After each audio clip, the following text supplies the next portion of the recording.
Isang mapagpalang araw po sa ating lahat. Ngayon po ay November 19, araw ng Miyerkules, November 19, 2025. Basahin po natin ang ating mabuting balita sa araw na ito at medyo mahaba-haba. Galing po ito kay San Lucas, chapter 19, verse 11 hanggang 28. Papuri sa iyo, Panginoon. Nagpatuloy sa pagsasalita si Jesus at isinaysay ang isa pang talinghaga sa mga nakarinig ng una niyang pangungusap.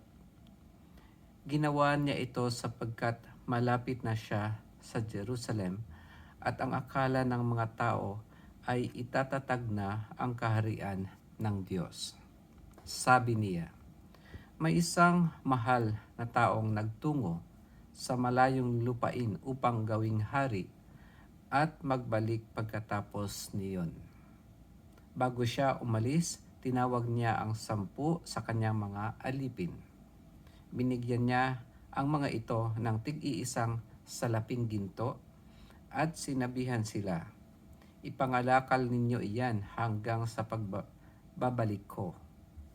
Puot naman sa kanya ang kanyang mga kababayan, kaya't pagkaalis niya, nagsugo sila ng mga kinatawan upang sabihin sa kinauukulan, ayaw naming maging hari ang taong ito. Ngunit ginawa ring hari ang taong iyon. Umuwi siya pagkatapos at ipinatawag ang mga aliping binigyan niya ng salaping ginto upang malaman kung gaano ang tinubo ng bawat isa. Lumapit sa kanya ang una at ang sabi, Panginoon, ang salaping ninyong ginto ay nagtubo ng 10. Magaling, sabi niya. Mabuting alipin. Yamang naging matapat ka sa kakaunting bagay, pamamahalain kita sa 10 bayan. Lumapit ang ikalawa at ang sabi, Panginoon, ang inyong salaping ginto ay nagtubo ng 5. At sinabi niya sa kanya, mamamahala ka sa 5 bayan. Lumapit ang isa pang alipin at nagsabi, Panginoon, ito po ang inyong salaping ginto. Binalot ko sa panyo at itinago. Natatakot po ako sa inyo sapagkat napakahigpit ninyo. Kinukuha ninyo ang hindi sa inyo at inaani ang hindi nyo inihasik. Sinagot siya ng kanyang Panginoon, masamang alipin, sa salita mong iyan kita hahatulan. Alam mo palang ako'y mahigpit. Sinabi mo, kinukuha ko ang hindi sa akin at inaani ko ang hindi ko inihasik. Bakit hindi mo inalagay sa bangko ang aking salapi? Pagbabalik ko, sana'y may tinubo ang puhunang ito. At sinabi niya sa mga naroroon, kunin ninyo sa kanya ang salaping ginto at ibigay sa may 10. Panginoon, siya po'y mayroon ng 10 salaping ginto. Wika nila, sinasabi ko sa inyo, ang bawat mayroon ay bibigyan pa. Ngunit ang wala, kahit ang kakaunting na sa kanya, ay kukunin pa. Tungkol naman sa mga kaaway kong aayaw na ako'y maghari sa kanila, dalhin ninyo rito at patayin sa harap ko. Ito ang mabuting balita ng ating Panginoon. Pinupuri ka namin, Panginoong Hesukristo. Napakahaba po ng ating mabuting balita at ito po ay parang dalawang story o talinghaga. Yung mga tao na ayaw i-recognize na maging hari, yung mahal na pinuno, at yung pangalawang story ay yung mga 10 yung mga alipin na binigyan ng salaping ginto para ito ay ipangalakal. At ang isang salaping ginto ay tinatawag nilang sa English na mina, o kaya ay ang katumbas nito ay 100 drachmas.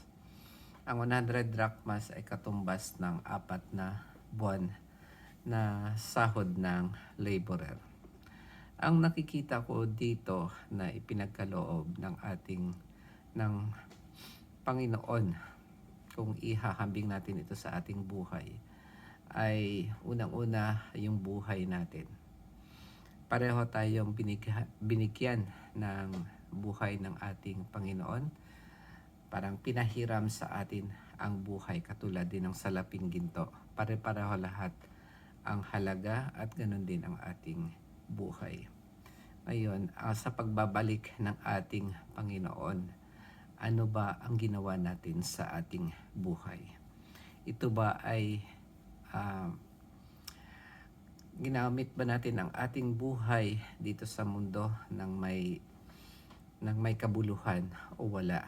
O nagpasasa lang tayo sa ating buhay at hindi natin ito pinagyaman o pinagbuti at pinabanal. At ang pangalawa naman ay yung bukasyon o kaya calling sa bawat isa. Lahat po tayo ay may calling na para mas lalo tayong mapalapit sa ating Panginoon dahil sa huling panahon tayo ay babalik ulit sa Kanya. At ang bokasyon na to ay iba-ibang klase. Nasasabi ko na lagi na yung iba ay tinawag upang maging simpleng may asawa, meron namang tinawag magpari, mayroong tinawag na maging single lang. May mga tinawag na tao na magbigay ng mga serbisyo, iba't ibang klaseng services, binigyan ng mga talento para makatulong sa kapwa at kung ano-ano pa. Kaya dito kapag tayo ay bumalik na sa Panginoon, iba't ibang karangalan din ang ating matatamo doon sa susunod na buhay natin. Ito ay katulad nung kaningningan ng araw, ng buwan at ng bituin. Iba-iba po yung kanyang ningning. Kumaga yung brightness nila ay magkakaiba.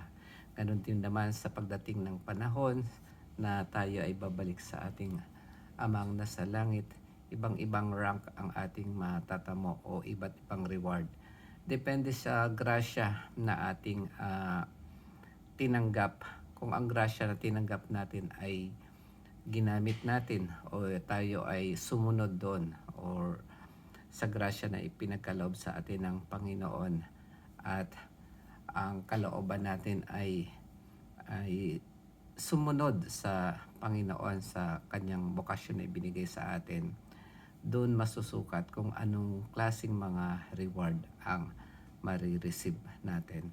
Although lahat naman tayo mapupunta doon sa langit kapag tayo ay sumusunod sa Panginoon, may kanya-kanyang iba't ibang room na o kaya sa loob ng mansion ng kaharian ng Diyos ang mapupuntahan natin na nakalaan para sa atin.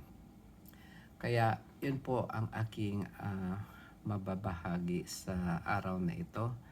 At sana ay meron kayong natutunan at may napulot kahit kaunti sa aking ibinahagi. Ang atin pong mabuting balita ay halos paulit-ulit lang. Iisa lang lagi ang pupuntahan nito dahil ang mabuting balita ay dapat ay magdala tayo patungo kay Kristo at magkaroon tayo ng close relationship sa ating Diyos. Pagpalain po tayo ng ating Panginoon. Amen.